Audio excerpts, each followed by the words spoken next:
Здравствуй, Таджикистан, страна цветущих долин и могучих горных хребтов. Здравствуй, Сталинабад, самый юный город из всех столиц братских республик.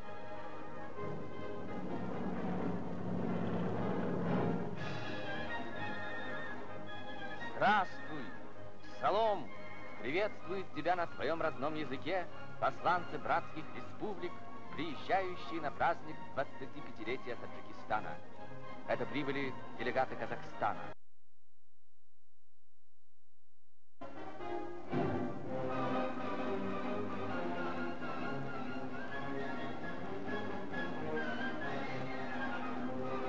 Гости из Азербайджана. Делегация Армении. Делегация Грузии.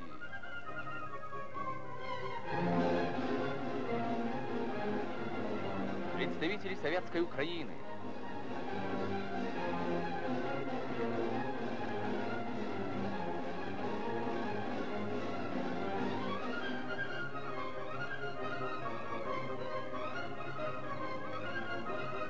Посланцы столицы нашей Родины, Москвы.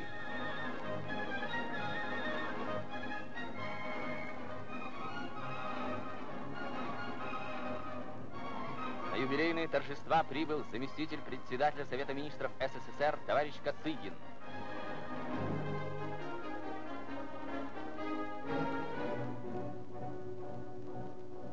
На праздник приглашены гости из зарубежных стран. Доктор Хьюлетт Джонсон, лауреат Международной Сталинской премии за укрепление мира между народами.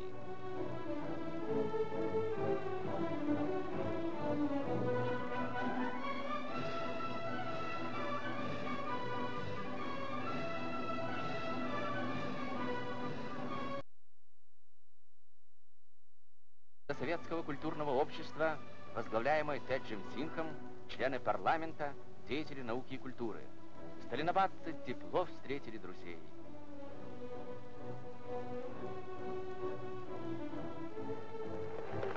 Трудовой народ Индии воспел в своих стихах таджикский поэт Мирзо Турсунзаде.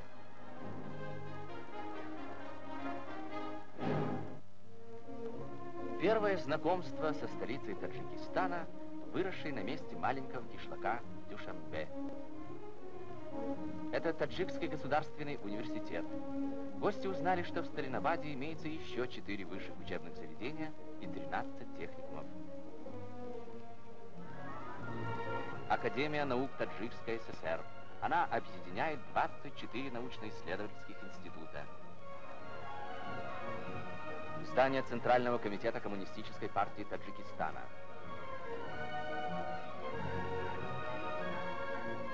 Площадь имени Москвы.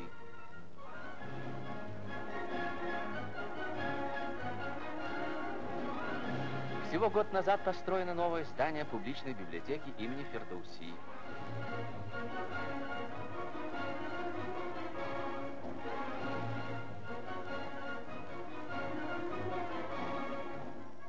Медицинский институт имени Абу-Али Сино.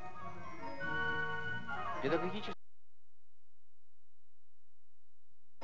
Накануне юбилея закончено строительство Дома культуры. Сейчас в Сталинабаде 49 клубов и 4 театра.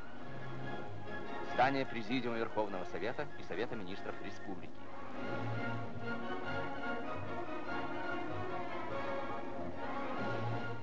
Празднично украшен театр оперы и балета имени Садриддина Айни. Сюда на юбилейную сессию собираются депутаты и гости. —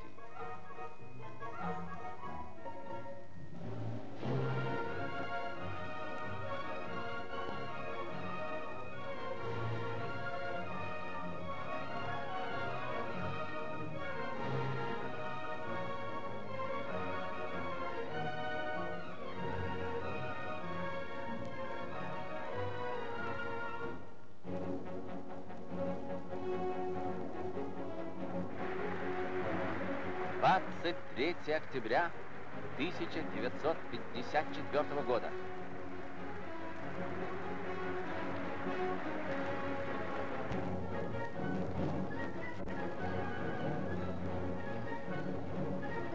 Юбилейная сессия Верховного Совета Таджикской Советской Социалистической Республики открыта. На трибуне заместитель председателя Совета Министров СССР товарищ Косыгин.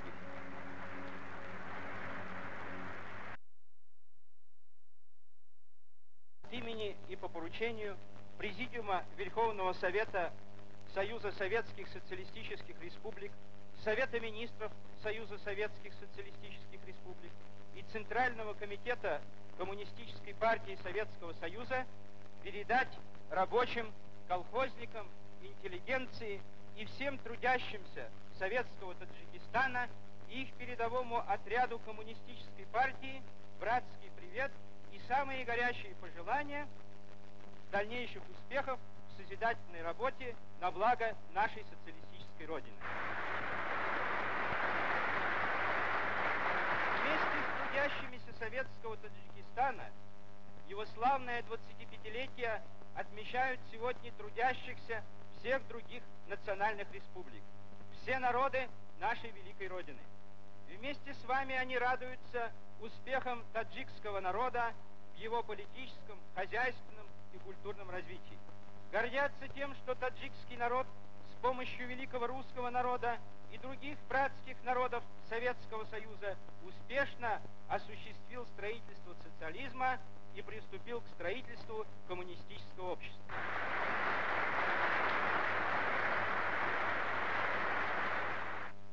Ратифон, депутатхо, мехмонони азиз. Имрӯз дар маҷлиси выступил председатель Совета Министров Таджикской ССР товарищ Расулов. Республики Совети Социалисти Тоджикистон ҷамъ омадем. Совети Олии Республики Совети Социалисти Тоджикистон, ҳукумат ва Комитети Марказии партии Коммунистии Тоджикистон, коргарон, колхозчиён, интеллигенсия ва ҳамаи меҳнаткашони республикаро ба муносибати иди бузурги миллии халқи тоҷик самимона табрик ва муборакбод мекунад. Товарищ Расулов отметил успехи республики в развитии промышленности, сельского хозяйства, в культурном строительстве. В короткий исторический срок, 25 лет, коренным образом изменилась жизнь таджикского народа. Появились новые города и села, крупные промышленные центры, фабрики и заводы, шахты и рудники. Таджикская земля покрылась сетью ирригационных систем и каналов. И вот сегодняшний день Таджикистана. Новые и новые каналы, оросительные системы прокладываются для расширения посевных площадей республики. А степь, сухая, выжженная солнцем равнина. Ни дерева, ни зеленой травы. Одни колючки. По призыву коммунистической партии на эти необжитые пространства пришла смелая, задорная молодежь. Ожила степь, вырос полотняный город. И пока новоселы временно устраиваются в палатках, уже собираются прочные, добротные дома для строителей Дальверзинского оросительного канала.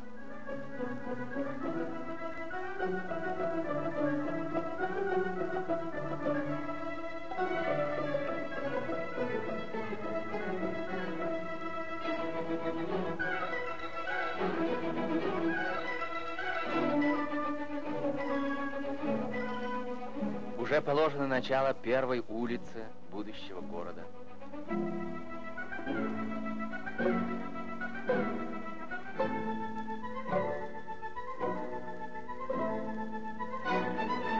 Быстро растет и поселок строителей перепадной гидроэлектростанции в долине реки Вахш. Где бы ни велось большое строительство в республике, всегда можно увидеть Вагаршака Карамова. Здесь он руководит сооружением нового гидроузла.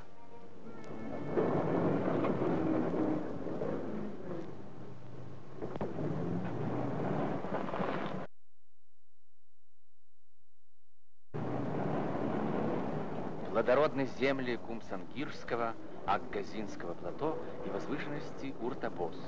Но они нуждаются в воде. Перепадная ГЭС даст энергию мощным насосным установкам, которые поднимут воды бурного Вахша на хлопковые поля. Строителям предстоит вынуть 11 миллионов кубометров грунта, уложить тысячи кубометров железобетона, расширить каналы.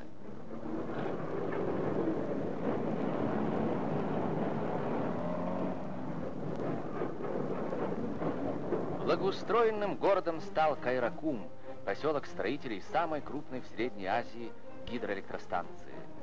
В бесплодной пустыне, на берегу Сырдарьи, за 3 года возникли кварталы жилых домов, школы, магазины, клубы. Понтонный мост соединил правый и левый берег реки Сырдарьи. Построен бетонный завод. Проложены десятки километров железнодорожных путей. Непрерывно идут земляные работы в котловане, где будет сооружена гидроэлектростанция.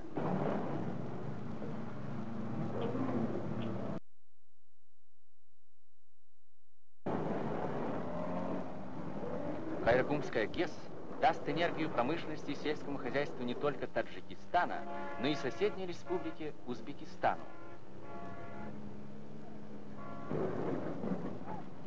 Устанавливается арматура для сооружения плотины, которая поднимет уровень воды на реке на 22 метра.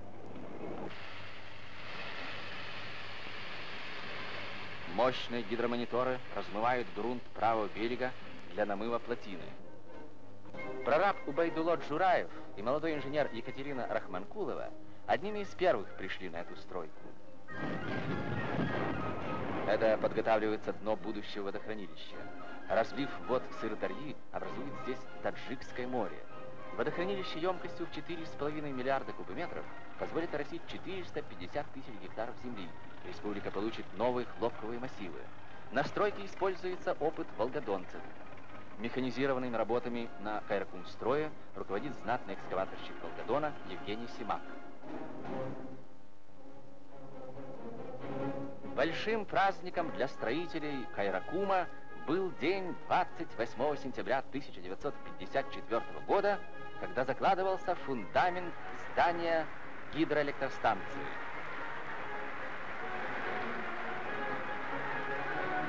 Первый секретарь Центрального комитета Коммунистической партии Таджикистана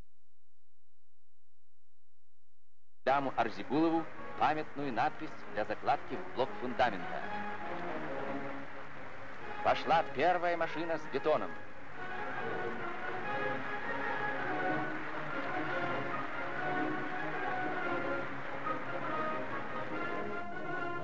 Так было положено начало новому этапу в сооружении Кайракумской ГЭС, который войдет в строй в 1956 году.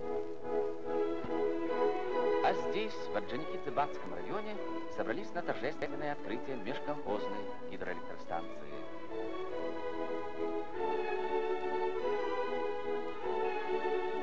Свыше 200 таких станций построили таджикские колхозники.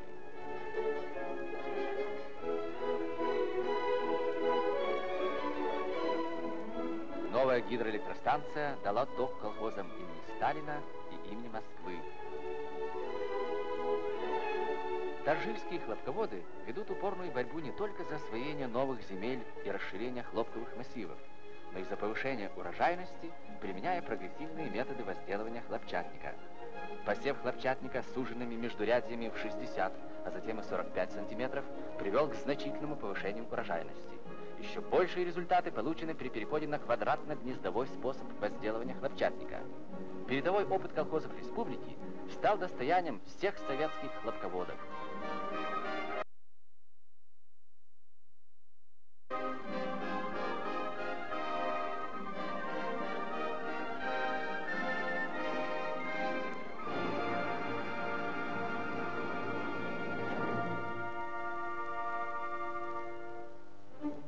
Пойдем в павильон Таджикской ССР на Всесоюзной сельскохозяйственной выставке. Этот хлопок выращен на полях, посеянных квадратно-гнездовым способом.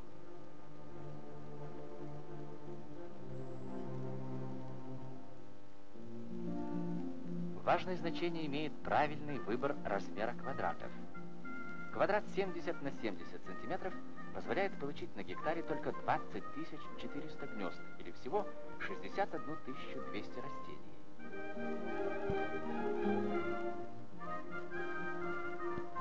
При квадрате 60 на 60 сантиметров на гектаре можно получить уже 27 700 гнезд, или 83 300 растений. А квадрат 45 на 45 сантиметров позволяет получить на гектаре до 49 400 гнезд, или 120 тысяч растений, то есть в 2 раза больше, чем при схеме 70 на 70 сантиметров.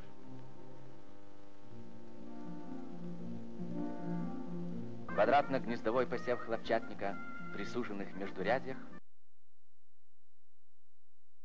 посевов вдоль и поперек поля, значительно сократить затраты труда и обеспечивает более высокие урожаи.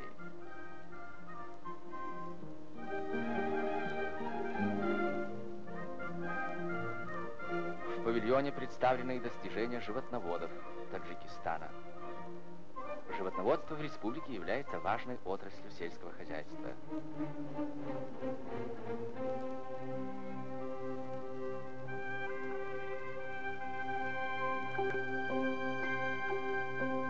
Тысячные отары овец пасутся на пастбищах в предгорьях Гарма, Памира и Куляба. Особенно здесь распространена мясосальная гисарская порода. Сейчас животноводы вместе с учеными работают над выведением тонкорунных овец, обладающих высокой продуктивностью шерсти. Разведение тонкорунных овец обеспечит дальнейший подъем животноводства в Таджикистане. Большое хозяйство в колхозе имени Ленина Сталинобадского района. 10 тысяч овец и 2000 голов крупного рогатого скота. Совсем по-другому теперь выглядят колхозные фермы. Все трудоемкие процессы здесь полностью механизированы. Колхозники добиваются увеличения в этом году надоя молока в среднем на 500 литров от каждой коровы. На артерии, чтобы послушать рассказ председателя колхоза Хамиджона Назарова о всесоюзной сельскохозяйственной выставке. Многие из собравшихся сами участники сельскохозяйственной выставки. Доход нашего колхоза в 1954 году составил 22 миллиона рублей. Мы получили в среднем по 40 центнеров хлопка с гектара. Но этого мало. Мы должны дать по 45 центнеров. Хамиджон Назаров – опытный организатор колхозного производства, и он постоянно совершенствует свои знания. Председатель колхоза – студент-заочник 5-го курса Таджикского сельскохозяйственного института. На экзаменационной сессии Хамиджон Назаров с большим знанием дела отвечает на вопросы профессоров. Меняется облик страны, растет промышленность, вырос рабочий класс Таджикистана. Примечательна судьба этих людей. Работница Ленинабадского шелкокомбината Адалат Исмаилова избрана в Верховный Совет Союза СССР, а рабочий Касым Умаров стал инженером, директором этого крупнейшего в республике предприятия. Ленинабадский шелкокомбинат – одно из старейших предприятий Таджикистана, хотя ему всего 23 года. Многие из этих работниц – ровесницы своей фабрики. В этом цехе рождается шелковая нить. А здесь нить превращается в шелковую ткань. Искусными ткачихами стали Раева.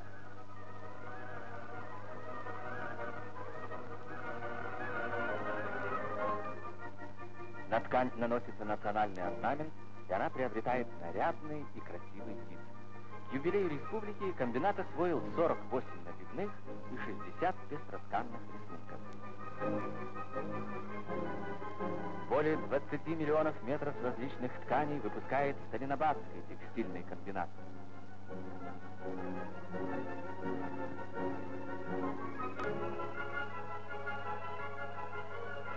Совсем недавно комбинат стал выпускать новый вид ворсовой ткани – вельвет-кор.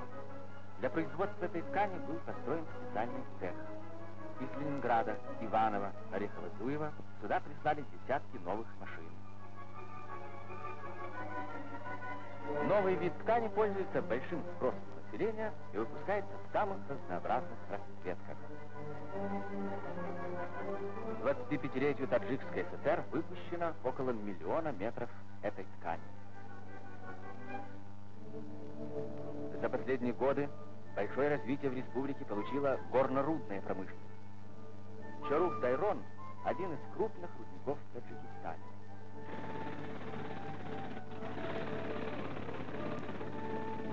Инженер Дуплякин и бурильщик Щекочихин стали здесь высококвалифицированными мастерами. Хаджаев сейчас главный инженер рудника.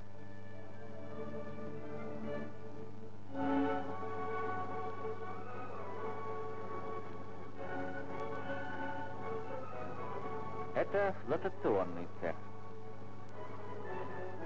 6-й год работает здесь Юлия Ерышева.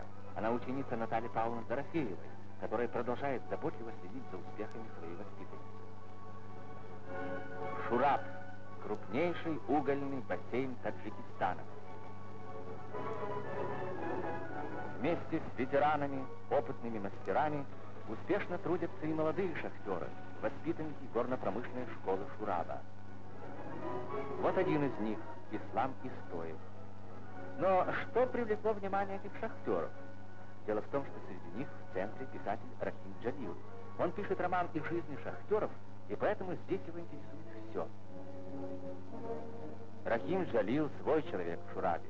Он давний друг этих знатных шахтеров. Писатель полюбил новый город, и он всегда желанный гость в шахтерском доме. И не случайно, что первые читатели и судьи – сами герои его будущей книги.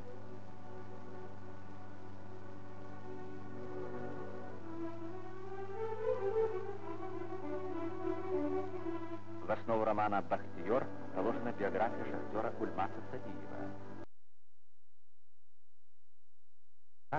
Воспитал целую смену молодых шахтеров. С интересными наблюдениями, живыми впечатлениями, новыми творческими замыслами пришли писатели Таджикистана на свой съезд.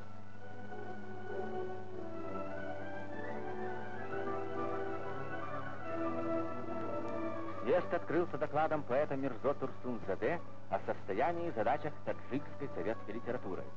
Произведения таджикских писателей, воспитанных на классических образцах русской литературы и литературы братских республик, получили широкое признание советских читателей.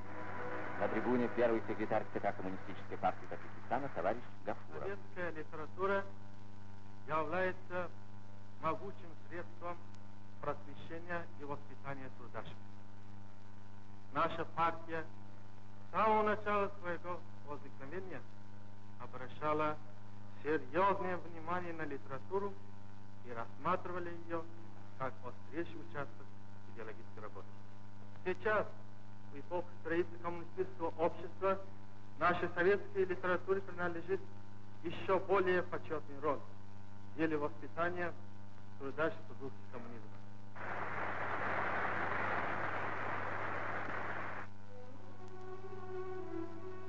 Произведения таджикской литературы находят благодарного и отзывчивого читателя.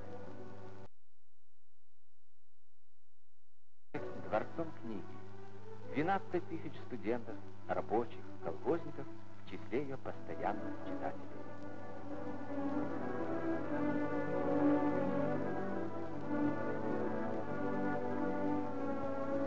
Библиотека хранит свыше 750 тысяч книг. Среди них есть уникальные творения таджикской классической литературы, насчитывающие многие столетия: Рудаки, Фердауси, Абу-Али Сино. Традиции таджикского национального искусства получили новые выражения в произведениях писателей, художников, композиторов на современные темы. 25-летнему юбилею республики посвятил свой новый спектакль Государственный театр оперы и балета имени Садриддина Айни. Опера композитора Баласаняна «Бахтиер и Нисо» воспевает героическую борьбу народа за установление советской власти в Таджикистане. Роль Нисо исполняет народная артистка Таджикской ССР Ханифа Мавлянова.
вот один из фрагментов балета.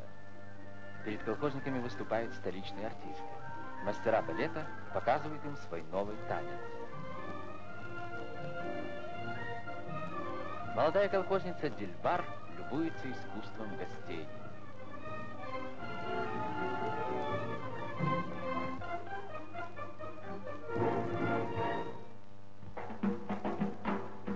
Теперь колхозники показывают гостям свое искусство. Вместе с подругами танцует будущая балерина Дильбар. В роли Дильбар народная артистка Таджикистана Лютфи Захидова.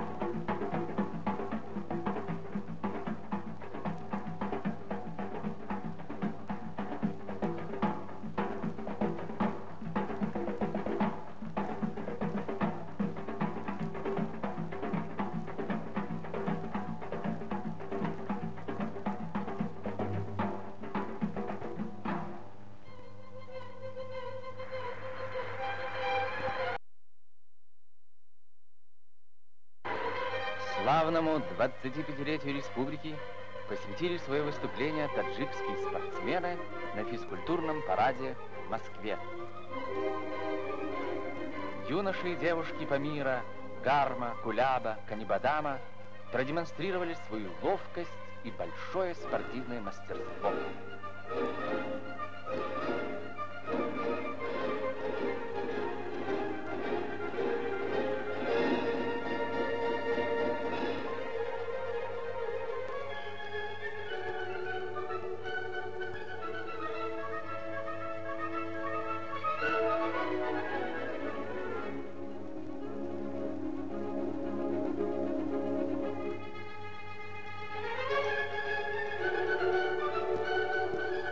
Как символ самоотверженного труда таджикского народа, они пронесли над собой гигантскую коробочку хлопка.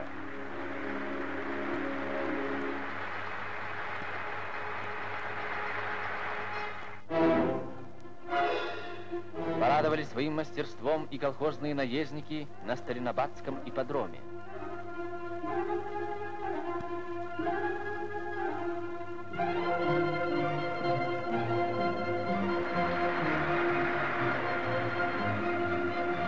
Лихих коней вырастили колхозные коневоды. Смелые джигиты оспаривают почетное первенство на большом конном.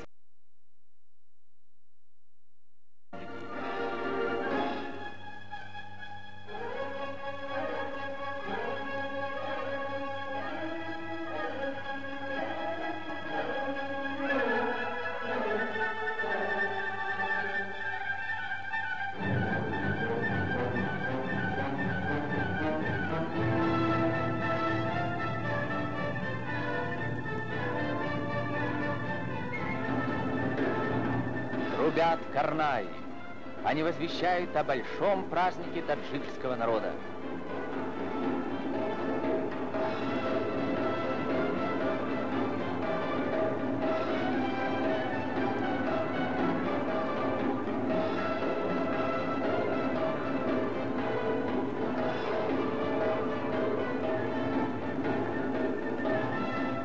Радостью и весельем, гордостью за свою страну, за свой народ наполнены в этот день сердца людей. Первый тост за нашу великую Родину, за родную коммунистическую партию. На концерте в честь 25-летия республики коллектив Таджикской государственной филармонии исполняет танец «Туяна».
Выступает женский ансамбль рубабисток. Они исполняют в сопровождении национального инструмента рубаб песню о радостном труде хлопкоробов.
Участники художественной самодеятельности Памира выступают с танцевальной сюитой «Шашзам».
На сцене сводный хор коллективов художественной самодеятельности «Марш советских патриотов».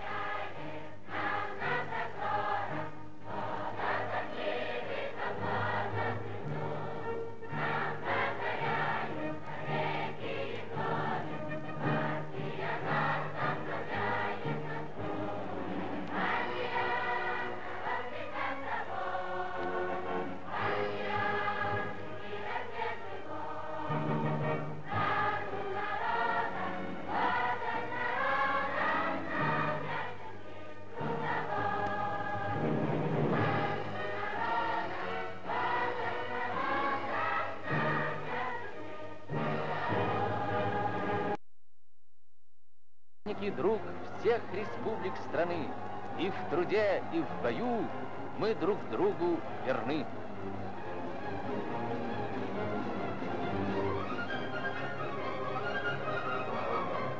Свой национальный праздник таджикский народ встречает тесно сплоченный вокруг коммунистической партии и советского правительства, полной решимости отдать все свои силы великому делу борьбы за торжество коммунизма.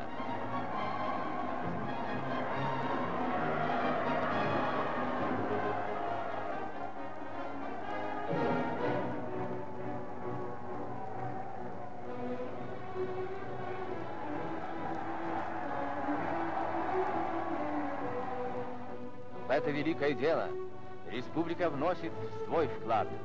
Хлопок. Хлопок — гордость и слава Таджикистана. На всю страну прославились своим замечательным мастерством таджикские хлопкоробы. За 25 лет посевные площади республики расширились в 2 с лишним раза. Валовый сбор хлопка возрос 10 раз. Около 40% тонковолокнистого хлопчатника получает текстильная промышленность нашей страны из Таджикистана. Республика превратилась в одну из основных баз Советского Союза по производству хлопка.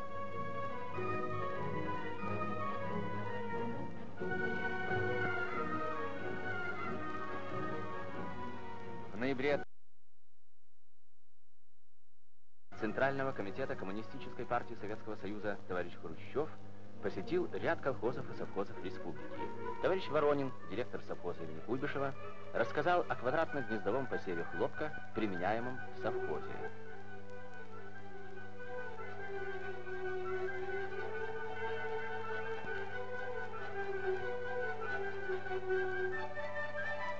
Товарищ Хрущев одобрил инициативу таджикских хлопкоробов и посоветовал продолжать и дальше работу по квадратно-гнездовому способу посева хлопчатника более узкими междурядьями.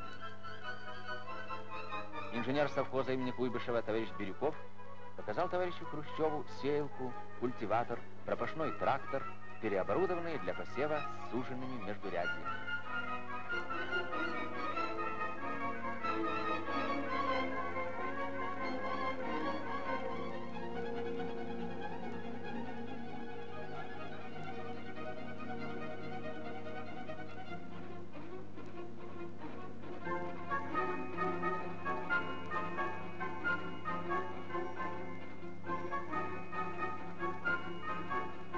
Товарищ Хрущев подчеркнул, что внедрение комплексной механизации является решающим условием дальнейшего подъема хлопководства.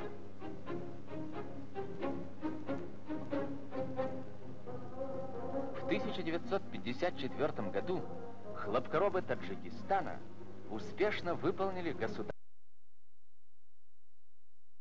Таджикистан занял первое место в Советском Союзе по урожайности хлопка.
Прекрасен твой сегодняшний день, солнечный Таджикистан.